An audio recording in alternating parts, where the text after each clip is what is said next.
하나님께서 오늘 우리에게 주신 말씀의 제목은 베다니에서 있었던 감사의 고백이라는 제목으로 함께 말씀을 나누겠습니다. 본문 말씀 마가복음 14장 1절로 9절까지 말씀 함께 봉독하겠습니다. 시작. 이틀이 지나면 유월절과 무교절이라 대제사장들과 서기관들이 예수를 흉계로 잡아 죽일 방도를 구하며 이르되 밀란이 날까 하노니 명절에는 하지 말자 하더라. 예수께서 베다니 나병 환자 시몬의 집에서 식사하실 때에 한 여자가 매우 값진 향유 곧 순전한 나드 한 옥합을 가지고 와서 그 옥합을 깨트려 예수의 머리에 부으니 어떤 사람들이 화를 내어 서로 말하되 어찌하여 이 향유를 허비하는가? 이 향유를 300데나리온 이상에 팔아 가난한 자들에게 줄 수 있었겠도다 하며 그 여자를 책망하는지라. 예수께서 이르시되 가만두라. 너희가 어찌하여 그를 괴롭게 하느냐? 그가 내게 좋은 일을 하였느니라. 가난한 자들은 항상 너희와 함께 있으니 아무 때라도 원하는 대로 도울 수 있거니와 나는 너희와 항상 함께 있지 아니하리라. 그는 힘을 다하여 내 몸에 향유를 부어 내 장례를 미리 준비하였느니라. 내가 진실로 너희에게 이르노니 온 천하에 어디서든지 복음이 전파되는 곳에는 이 여자가 행한 일도 말하여 그를 기억하리라 하시니라. 아멘. 마가복음 14장은 예수님의 순환 이야기가 본격적으로 시작되는 장입니다. 예수님을 죽이려는 유대 지도자들의 음모가 시작되고 이어서 가룟 유다의 배반이 가세되면서 예수님의 고난 이야기는 본격화되어집니다. 바로 그 중간에 오늘 본문의 사건이 기록되어지고 있습니다. 예수님은 세상 모든 사람들의 죄를 대신하여 죽으심으로 우리의 죄를 대속하시기 위해 유월절 어린 양으로 오셨습니다. 사복음서의 기록을 보면 예수님께서 유월절을 지키기 위해 예루살렘에 모두 3번 올라가신 것으로 기록됩니다.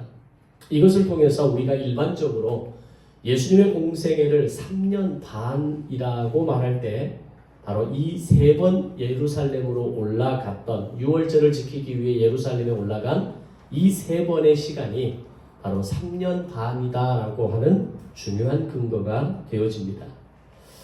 그럼 유월절은 어떤 절기인가?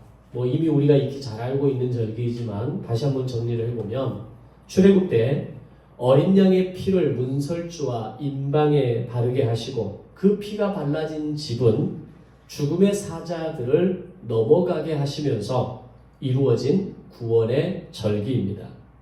그다음은 이스라엘 백성들의 구원을 위해서 약 22,000마리의 어린 양이 한 날 비슷한 시각에 죽임을 당하는 날이었고 아마 집집마다 이 양의 울음소리와 또 피냄새가 진동하는 날이지만 이스라엘 백성들에게 있어서 이날은 구원의 날이 되었습니다.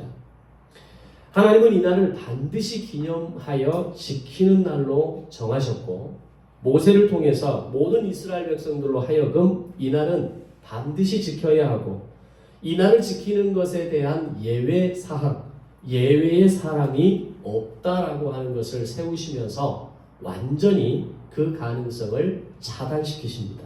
예를 들면 개인적으로 부정한 이유가 있어서 정결 규례가 필요한 사람들은 한 달 후에 유월절 한 달 후에 다시 반드시 지키게 하셨고 어떤 이유로 집을 떠나 있었거나 미처 집으로 돌아오지 못한 상황에서 지키지 못했을 때에는 집으로 돌아온 후에 반드시 이 유월절 절기를 지키게 하셨습니다.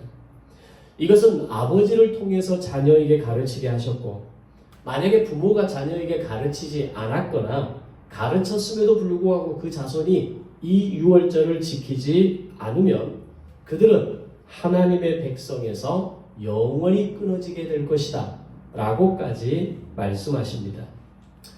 이런 하나님의 모세를 통한 유월절의 강력한 명령을 절기를 몸소 실천하신 분이 바로 예수님이십니다.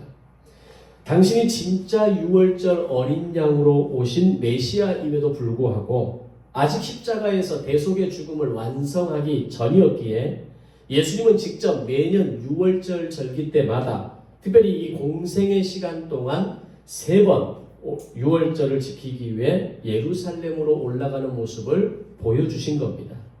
그리고 자신이 참 유월절 어린 양이시고 인류의 구원을 이루시기 위해서 이 땅에 오신 하나님의 아들이시라는 것을 알았기에 3번의 유월절을 지키신 후 그 다음의 유월절에는 자신이 죽임을 당할 것을 알면서도 예루살렘으로 올라가신 겁니다. 그렇게 3년 반의 시간 동안 예수님은 공생의 사역을 하시면서도 하나님께서 세우신 이 유월절 절기를 당신은 예외자로 두신 것이 아니라 당신이 먼저 유월절 절기를 철저하게 지키셨던 모습을 보여주신 겁니다. 그렇다면 이 모든 것을 다 아셨음에도 불구하고 공생의 4번째 해가 되는 유월절 절기에 맞추어 어김없이 예루살렘으로 올라가신 이유가 무엇인가 하는 겁니다.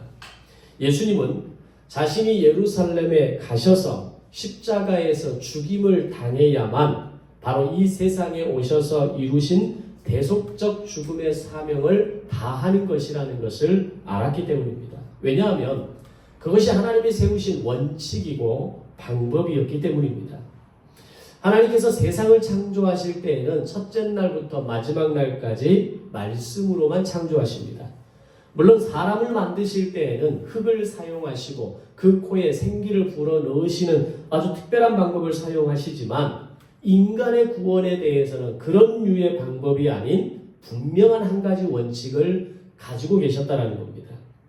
출애굽 그 밤에 어린 양을 죽게 하시고 또 그 피로 이스라엘 백성들을 구원하셨던 것처럼 당신의 아들 예수 그리스도를 십자가에 못 박아 죽게 하심으로 그 피로 말미암아 인류의 모든 죄를 사하시겠다라고 하는 뜻을 이루려 하셨다는 겁니다. 과연 어느 부모가 자기 자식의 죽음을 통해서 그 피를 통해서 어떤 뜻을 이루겠다라고 생각하는 부모가 어디 있겠습니까?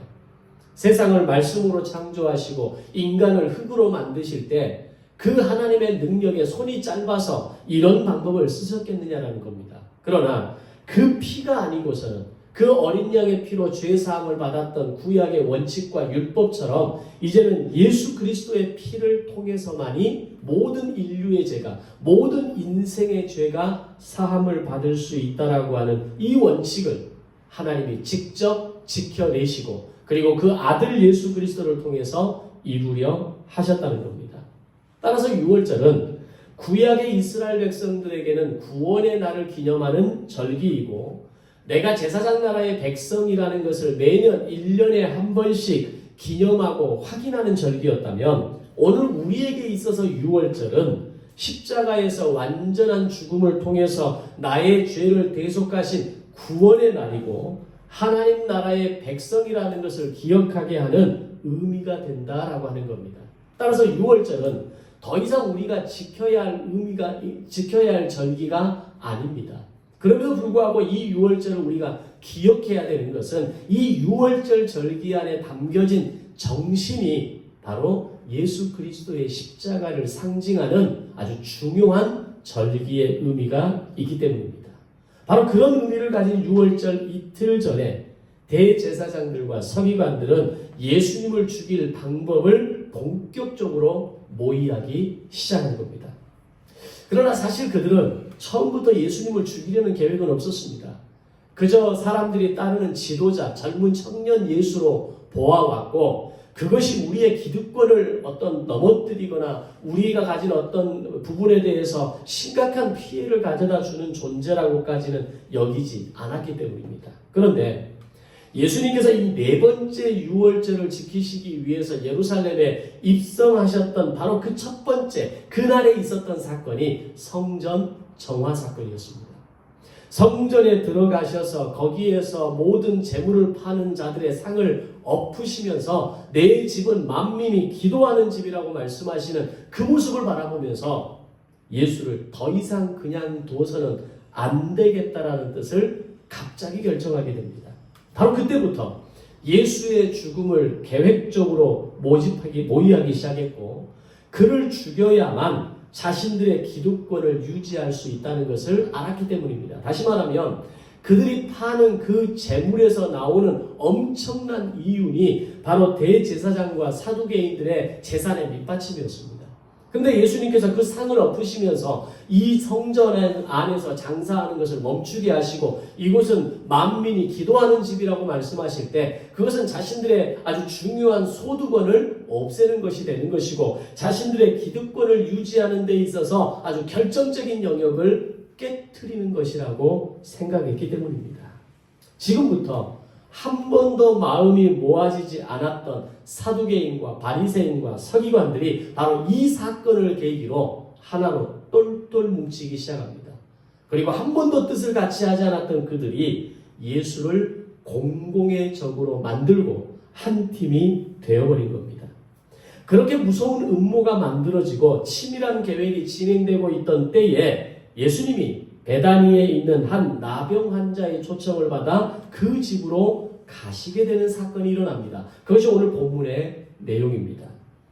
아마도 이 초청은 예수님을 통해 나병을 치유받았던 한 환자가 자신이 겪었던 이 형벌과도 같은 이 불치의 병에서 치유되어졌던 감격으로 인해서 그 은혜에 보답하기 위해 아마 예수님을 잔치의 자리, 자신의 집으로 초청해서 음식을 대접하고 싶은 마음을 가졌던 것으로 보입니다. 나병에서 치유함을 입었다는 것은 당시 상상할 수 없는 은혜입니다. 나병에 걸렸다는 것은 그 집안과 가문 전체가 사라질 수 있는 무서운 질병과도 같은 것이기 때문입니다.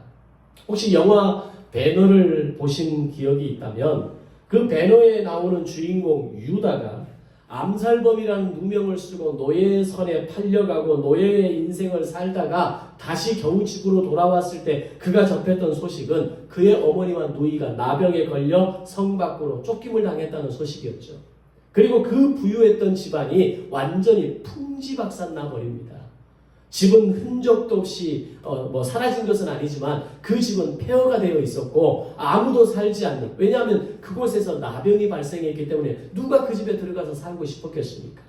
아무도 살지 않는 거의 흉가 수준의 폐허가 된 집안의 모습으로 남아 있었던 것을 기억하게 될 겁니다. 그것처럼 한 나병 환자의 경우도 바로 그런 상황까지 직면했을 거라는 겁니다. 그런데 어느 날 예수님을 통해서 그 병이 나았다라고 하는 것은 당시에 있어서 나병이 걸려서 나음을 입었다라는 것은 어느 누구에게도 경험되지 못하는 특별한 기적 같은 사건이었다는 겁니다. 그의 육체가 병이 나았을 뿐만 아니라 그 집안 전체가 다시 회복되는 은혜를 입었다라는 것도 말합니다. 따라서 그런 상황에서 예수님에 대해서 은혜를 갖고자 하는 마음이 당연한 마음 아니겠습니까? 우리가 인생을 살면서도 나에게 은혜를 베푼 사람에게 내가 어떤 방법으로 통해서든지 은혜를 갖고자 하고 그 사람을 기억하고 그 사람에 대한 감사의 마음을 늘 어떤 주기적으로 갚아가고 또 생각하고 배려하는 모습을 가지는데 당시의 나병을 고침을 받았다. 그리고 그 일로 통해서 우리의 집안과 가문이 회복되었다. 이것은 죽을 때까지 은혜를 갚아도 다 갚을 수는 없는 은혜가 바로 예수님을 향한 은혜의 마음이었다는 겁니다. 그런데 그럼에도 불구하고 이것이 결코 쉬운 초대가 아니었다는 것과 그 초대에 응하는 것조차도 쉬운 것이 아니었다는 것이 오늘의 중요한 포인트입니다. 당시 베다니는 예루살렘에서 동쪽으로 약 2km 정도 떨어진 감람산 남동쪽 자락에 있는 동네였던 것으로 알려집니다. 그런데 이곳 베단이라는 마을이 가지고 있었던 한 가지 특징이 있었습니다. 어떤 사람이 이스라엘의 정결법에 따라서 그것이 나병이든 어떤 부정한 이유로 인해서 제사장으로부터 부정한 사람으로 처리되었을 때에 그 부정함을 벗어버리고 또는 나병이 나을 때까지, 피부병이 나을 때까지 일정 기간 동안 격리된 사람들이 모여 사는 동네가 베단이었다는 겁니다. 자신이 부정한 몸에서 정결하게 되었음을 판정해주는 제사장의 최종 판결을 기다리는 장소로 매일매일 예루살렘을 바라보면서 제사장이 자신의 베다니 마을로 와서 나의 정결함을 인정해주고 부정함이 해결되었다라는 것을 말해주는 시간까지 마치 성전을 해바라기처럼 바라보고 살아가는 그런 유의 사람들이 모였던 장소라는 겁니다. 또는 자신이 억울함을 해결하기 위해서 법적인 재판을, 정당한 재판을 받기까지 또는 재심이 이루어지기까지 기다리던 장소가 이곳 베다니였다는 겁니다. 그래서 베다니는 온갖 병을 앓았던 이들을 포함해서 그들이 가족이 살았던 동네였고, 재심을 기다리면서 판정을 기다리면서 자신의 억울함을 벗어버리기 위해서 각각의 사연을 가진 사람들이 모여서 살아가는 일시적인 거처와도 같은 곳이었다는 겁니다. 그 말은 그 지역은 안정된 마을과 구성원들이라기보다는 혼잡하고 부정하고 시끄러운 동네였고, 제사장의 그 판결 한마디로 의해서 희비가 엇갈리는 동네, 바로 그런 동네가 베단이었다는 겁니다. 그런데 바로 그곳에 사는 한 나병 환자가 이제 그 나병을 치유함을 입은 상태에서 예수님을 초청했다는 겁니다. 앞에서 말씀드린 이런 이유로 인해서 당시 나병 환자의 집으로 누군가가 찾아간다는 것과 또는 나병 환자가 직접 누군가를 초청하는 것은 절대로 있을 수 없는 율법 금지 조항에 속한 법이었다는 겁니다. 나병 환자가 거하는 곳은 분명한 부정한 곳이었고, 그 부정한 자를 접촉하면 그도 역시 부정한 사람이 될 수 있다는 것이 일반적인 율법의 기준이라는 겁니다. 이미 나병에서 나았다 할지라도 언제 어떤 상황에서 그 집의 어느 곳에 이 나병의 전염균이 있을지 모르는 상황에서 그 부정이 옮을지도 모르는 것이기에, 그런 상황에서 그의 집에 찾아가서 그와 함께 식사를 한다는 것, 이게 가능한 일이었겠습니까? 초청한다는 것도 어려운 거지만 그 초대를 받아서 간다라는 것조차 이거는 사실상 불가능한 이야기라는 겁니다. 나도 그 병이 옮을 수 있다라고 하는 두려움도 있었을 것이고, 남들이 어떻게 볼까? 사실 우리가 인생을 살아가면서 제일 두려운 게 그런 거 아닙니까? 자존감이 떨어지고 마음의 어떤 중심이 약한 사람들이 제일 먼저 마음의 상처를 입는 게 남들이 나를 어떻게 볼까입니다. 저 사람이 나를 어떻게 생각할까? 저 사람이 나를 어떻게 바라보고 나를 어떻게 평가할까? 나를 어떻게 판단할까? 그 사람들의 이목에 의해서 수없이 흔들리고 살아가는 게 우리 인생 아닙니까? 거기에서 우리의 마음을 지킬 수 있고 나의 자존감을 지킬 수 있다는 건 굉장히 건강한 마음입니다. 근데 대부분의 사람들은 마음이 약하고 때로는 마음이 건강했다 할지라도 육체가 약하게 되면 마음도 함께 건강이 떨어지는 겁니다. 그러다 보면 사람들의 이야기가 더 중요하고 사람들의 평가에 민감하고 사람들이 바라보는 그 눈초리 하나만으로도 나는 수많은 해석을 하고 살아가는 것이 우리 인간입니다. 그래서 우리의 마음에, 우리의 생각에는 5만 가지 생각이 있다고 하죠. 그것은 자존감이 약한 사람일수록 5만 가지 생각은 가득합니다. 자, 그런데 바로 그런 상황에서 남들이 어떻게 볼까 하는 이 수치와 두려움이 공존하는 바로 그 자리에 당시 명예와 수치를 기본으로 하는 이 유대 사회에서 부정한 자, 불의한 자, 자신보다 신분이 낮은 자, 더 나아가 나병을 앓았던 자와 함께 음식을 먹는다는 것, 이거는 절대로 있을 수 없는, 절대로 그것이 아무리 엄청난 진수성찬을 마련한 잔치집이라 할지라도 함부로 할 수 없다는 겁니다.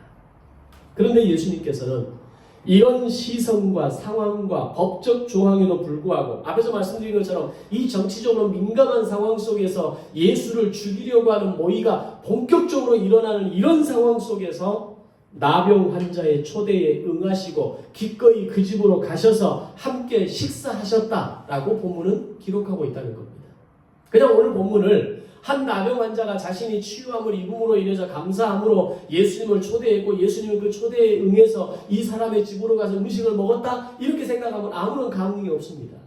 그런데 당시 이런 정치적인 상황, 문화적인 상황, 또 당시에 이 나병이라고 하는 이 질병이 가지고 있는 이 무서운 어떤 공포의 영역을 생각하고 이 모든 정황들을 이해하면 예수님의 결정과 행동은 절대로 이해가 안 되는 행동이라는 겁니다.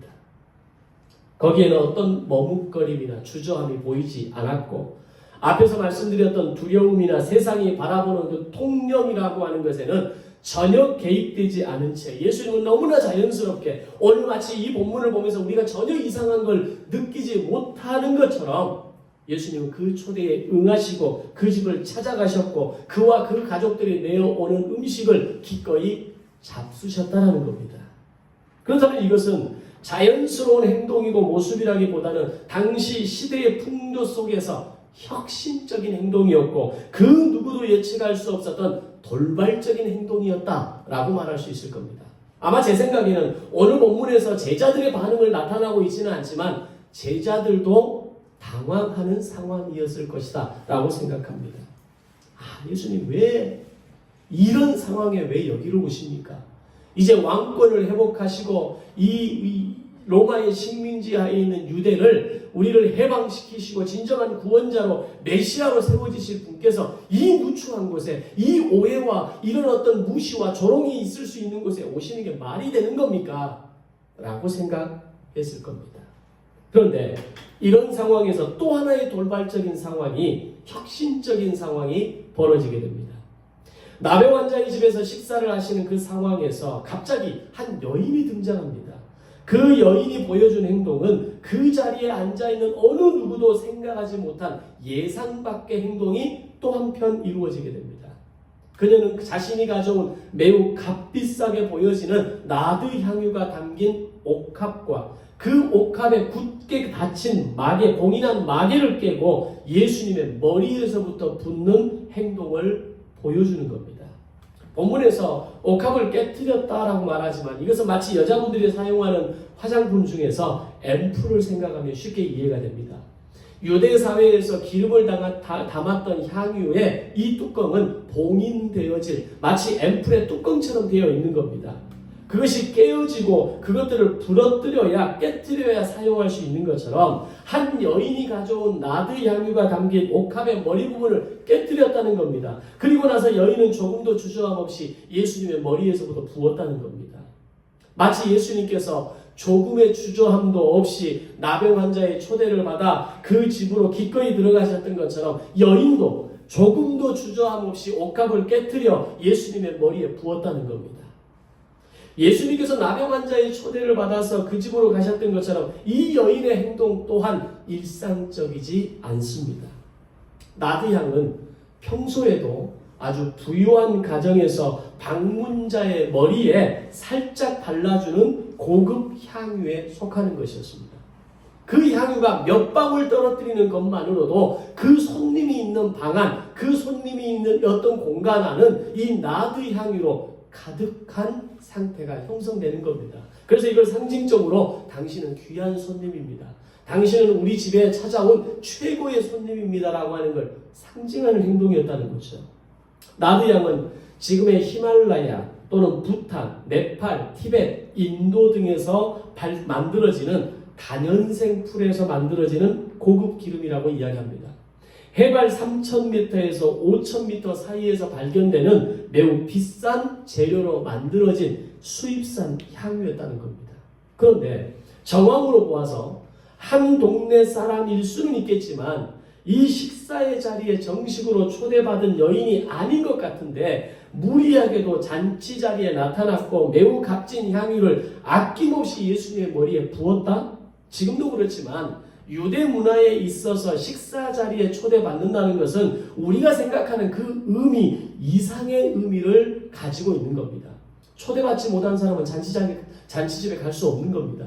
한 마을에 있는 사람이라고 해서 누구나 그 잔치 자리에 갈 수 있는 게 아니라 당신이 우리 잔치집에 와 주십시오라고 하는 정식의 초대가 있어야 이 초대에 응하는 것이 바른 예의이고 함부로 찾아가는 것은 이것은 무례한 행동이었다는 겁니다.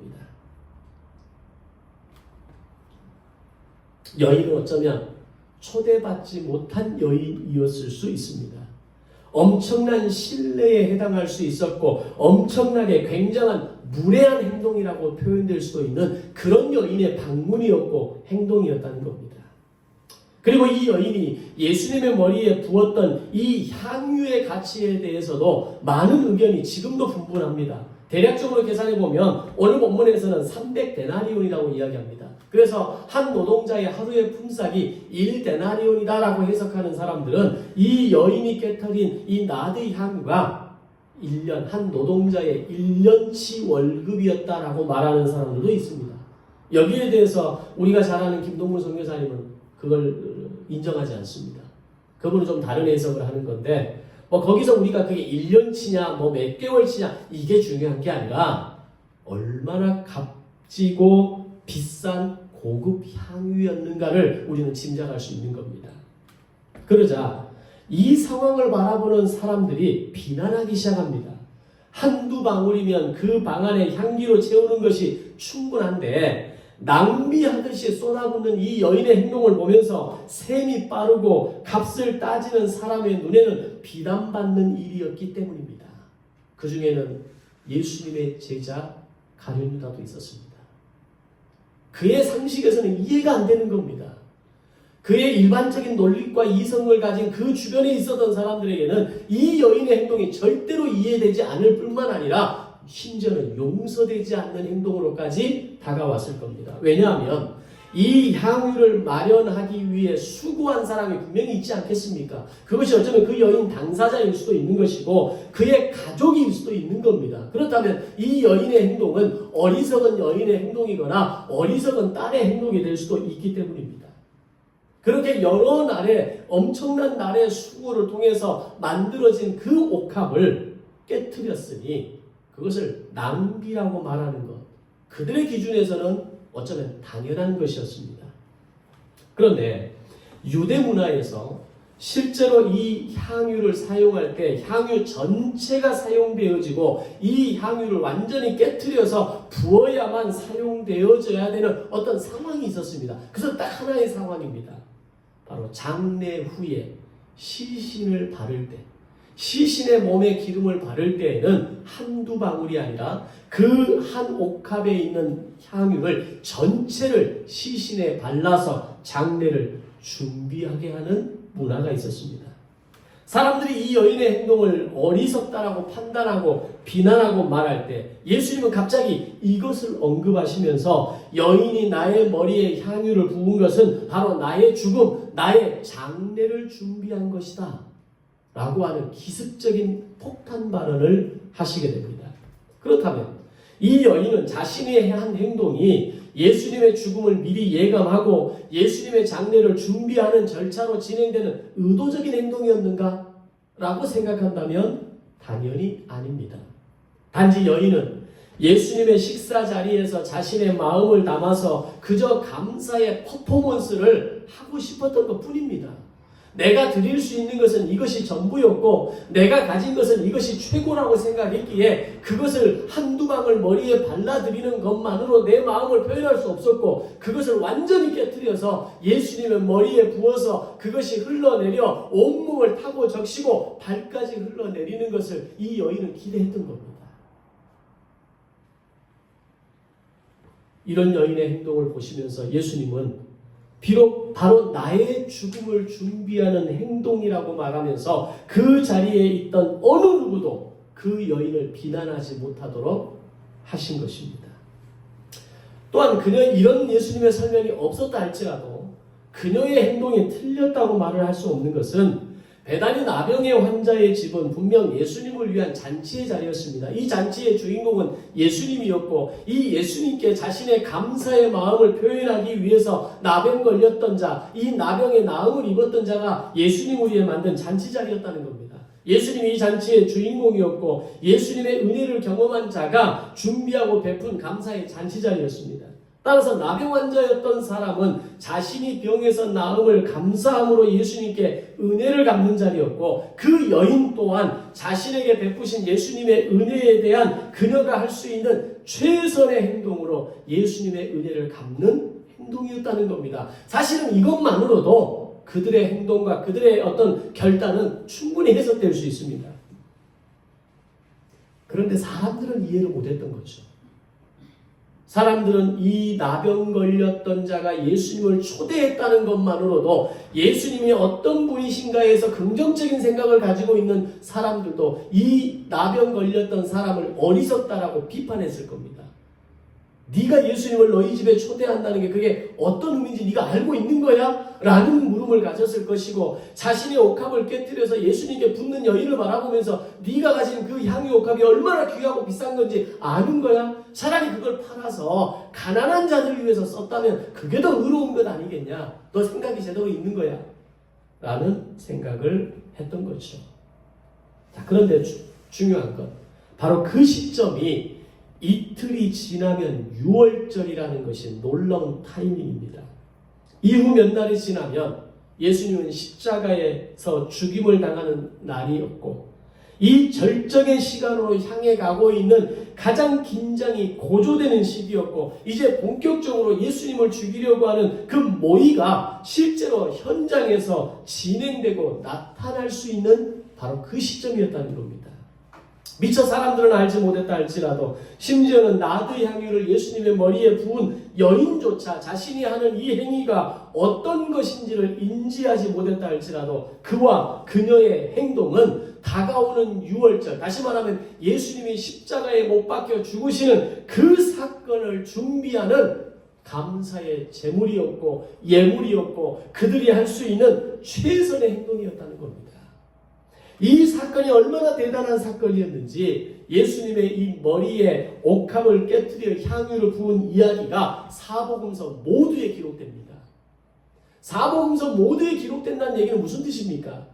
4명의 성경 기자가 이 사건을 아주 중요한 사건으로 인지했다라는 겁니다. 왜냐하면 이 사건이 바로 예수님의 십자가 죽음을 잊기 바로 몇 시간, 며칠 전에 있었던 일이고, 이것은 바로 예수님의 십자가의 사건을 준비하는 사건이라는 것을 공통적으로 그들이 동의했기 때문입니다.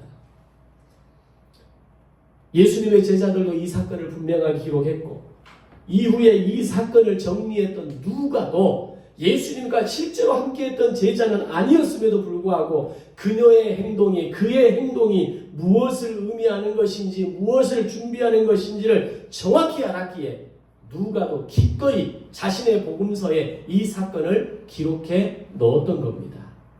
그것은 예수님의 마지막 가시는 길에 대한 거룩한 초대였고, 예수 자신이 가진 모든 것, 가장 중요한 것을 내어드림으로 말미암아 예수님의 죽음과 장례를 준비하는 거룩한 의식이었다라는 것이 이 베다니에서 이루어졌다라고 하는 사실입니다. 그러나 당시 사람들은 예수님이 말씀하시는 것이 무엇인지 전혀 이해하지 못합니다. 아니, 이해하려고 하지도 않았습니다. 단지 여인의 행동을 경제적인 관념으로만 보고 판단하려 했다는 겁니다. 그러나 예수님은 이 여인의 행동을 극찬하십니다.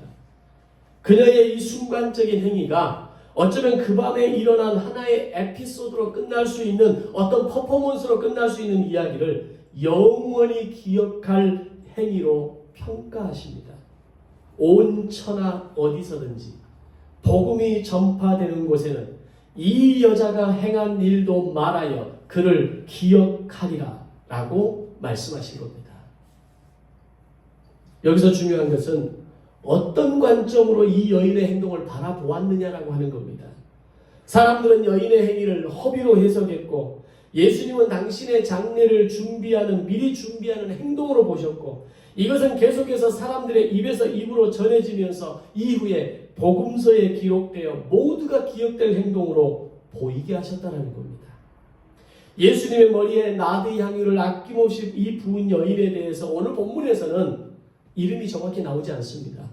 그러나 다른 복음서를 통해서 알 수 있는 것은 그녀는 자신의 오라버니 나사로가 주의 은혜로 죽은 지 나흘 만에 다시 사는 것을 보기에 그 감사를 표현하기 위해 왔던 마리아라고 볼 수 있습니다.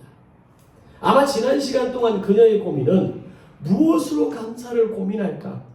그동안 내가 고이 간직해온 이 나드 옥합을 깨뜨리는 것이 어쩌면 내 오라비를 살려주시고, 오늘 우리 삼남매가 다시 서로를 의지하고 서로를 사랑하면서 예수님과의 이 긴밀한 관계를 통해서 살아가는 이 삶의 기쁨을 허락하신 것에 대한 보답이라고 생각했던 겁니다. 그것은 어쩌면 그 집안에서 가장 비싼 물건이었을 것이고 어쩌면 그녀들의 결혼을 위한 지참금이었을 수도 있을 것이고 그 집안이 비상 상황에서 사용할 수 있는 일종의 비상금과도 같은 것이었을 겁니다. 오늘날로 치면 금과 같은 겁니다. 가치가 있는 것, 절대 가치가 있는 것. 그 시대와 상황에 따라서 더 인플레가 되면 더한 가치가 있을 수 있는 것. 바로 그런 겁니다. 그것이 어떤 것이라 할지라도 값을 평가할 수 없는 바로 그 마음이 여인은 이 값진 예물을 예수님께 값을 아낌없이 부어드림으로 인해서 자신이 할 수 있는 헌신을 다 하고 싶었던 그 믿음을 보여주었던 겁니다. 그렇게 자신이 가장 중요한 물건, 자신이 가진 가장 중요한 것을 내어드렸을 때 예수님은 그 여인의 행동을 기억하시고 이 여인의 행동을 가는 곳곳마다 복음이 전파되는 곳마다 이 여인의 행동은 기억되리라 라고 말씀하신 겁니다. 주목할 점은 당시 지위가 높은 자들, 진정으로 메시아이신 예수를 세상에 알리고 지지해야 할 종교 지도자들과 제자로서 특권을 누렸던 유다는 예수를 죽이는 자로 섰다면 무명의 나병 환자는 자신이 할 수 있는 최선을 다해서 비록 다른 사람들이 비난하고 어쩌면 예수님께서 내 초대를 거절할 수도 있는 그 민망함이 있음에도 불구하고 자신이 할 수 있는 최선을 다해 예수님을 초대하고 대접했다는 것으로 또한 무명의 한 여인, 아니 다른 복음서에서 나타나는 이 마리아라고 하는 여인은 자신이 가진 모든 것, 자신이 가진 가장 소중한 것을 쏟아 부어드리는 자로 예수의 죽음을 준비한 자로 묘사되었다는 겁니다. 더 놀라운 것은 이 놀라운 사건이 예루살렘 성전에서 이루어진 것이 아니라 이 보잘것없고 가난하고 병들리고 재판을 기다리고 있고 억울함과 기쁨과 슬픔의 이 희비의 장소가 교차되는 베단이라는 곳에 이런 사건이 일어났다라고 하는 사실입니다. 이게 복음입니다. 절대로 이런 일이 일어날 수 없는 장소, 절대로 이런 의미 있고 강력한 메시지가 있을 수 없는 바로 그 장소에서 한 무명의 나병 환자가 예수님을 초대하고 음식을 대접하고 한 무명의 여인처럼 보이는 여인이 자신이 가진 가장 귀한 것으로 예수님께 내어드리고 그 머리부터 발끝까지 씻어드리는 모습으로 나타나는 이 놀라운 사건이 성전이 아닌 베다니에서 억울하고 상처와 눈물을 가진 바로 그곳에서 이 놀라운 사건들이 일어나고 있다는 겁니다. 그럼 그 장소는 어디겠습니까? 오늘 베다니와 같은 장소는 어디겠습니까? 바로 내 마음이죠. 바로 우리 삶의 공간이죠. 바로 내 연약함입니다. 하나님의 그 놀라운 십자가의 은혜는 있을 만한 곳, 눈에 드러날 만한 곳, 있어 보이는 곳에 하나님의 은혜와 기적이 일어나는 것이 아니라 가장 연약하고 외롭고 불쌍하고 눈물과 상처와 외로움으로 살아가는 오늘 내 마음속에, 내 인생 속에, 우리의 삶의 공간 속에 하나님의 은혜가 임한다는 사실입니다. 아멘. 우리가 그것을 믿음으로 고백할 수 있다면 우리는 더 이상 외로운 사람이 아니고 억울한 사람이 아니고 괴로운 사람이 아니고 오늘 내 삶의 자리에 채우시는 그 십자가의 은혜, 그 복음의 능력으로, 그 보혈의 능력으로 살아가는 거룩한 하나님의 사람이 되어질 수 있는 것입니다.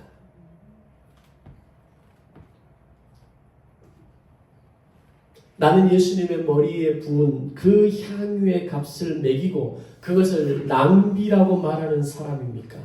아니면 자신이 가진 모든 것을 내어드렸던, 그것이 자신이 미처 알지 못했지만 예수님의 장례를 준비하며 드렸던 한 여인의 모습입니까? 사람들이 나를 바라보면서 네가 누군데, 네가 뭔데 예수님을 그 모함과 어떤 그 오해의 장소를 네가 끌어들일 수 있느냐? 네 주제를 알아라. 네가 그런 일을 할 사람이 아니라고 많은 사람들이 이야기할 수 있지만 그럼에도 불구하고 내 집에 모셔서 그분에게 음식을 대접하고 싶은 사람입니까? 오늘 우리는 우리의 삶의 자리로 들어가서 나의 부끄러움과 수치와 나의 그 연약함과 나의 그 외로움과 괴로움과 눈물에도 불구하고 그 예수 그리스도를 내 마음에 초청해서 내가 준비한 나의 음식을, 내 찬양의 제사를, 나의 헌신의 제사를, 나의 예물을 하나님 앞에 올려드릴 수 있는 한 무명의 나병 환자가 되시기를 주님의 이름으로 축원합니다. 그리고 내가 가진 가장 소중한 것, 그것을 하나님께 기꺼이 부어드리며 이것이 예수님의 장례를 준비하는 거룩한 예물이 된 것처럼 오늘 나의 헌신과 나의 수고와 나의 열심과 나의 예물이 하나님의 나라를 위해 드려지는, 하나님의 구속사를 위해 쓰여지는 거룩한 헌신이 되시기를 주님의 이름으로 축원합니다. 오늘 나의 믿음과 행동을 돌아보고 점검하는 시간이 이 한 주간에 이루어지는 시작점이 되시기를 바랍니다. 그리고 한 나병 환자였던 사람처럼, 자신의 오라버니가 죽었다가 살아나는 은혜를 경험했던 여인처럼 하나님께 감사의 예물을 드릴 수 있는 매일매일이 되시기를 바랍니다. 그래서 우리가 10월 한 달 동안 지금 이 이벤트를 하는 겁니다. 매일매일 감사의 제목을 우리 다시 작정해 봅시다.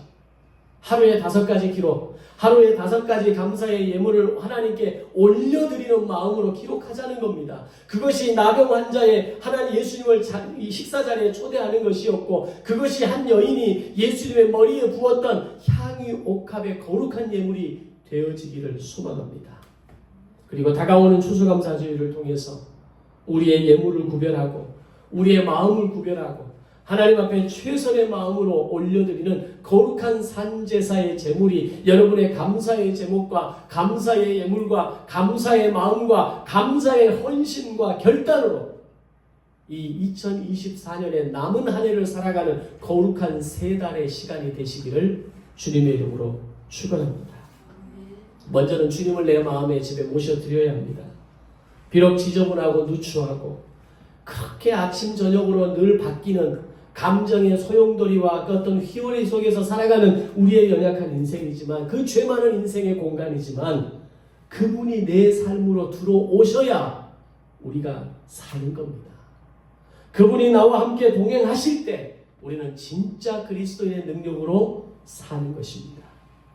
그리고 한 나드 향유를 올려드렸던, 예수님께 발라드렸던 이 여인처럼 찬양으로, 감사로, 거룩한 고백으로 예수님의 구속사를 발라드리는, 그것을 살아내는 거룩한 그리스도인들이 되시기를 주님의 이름으로 축원합니다.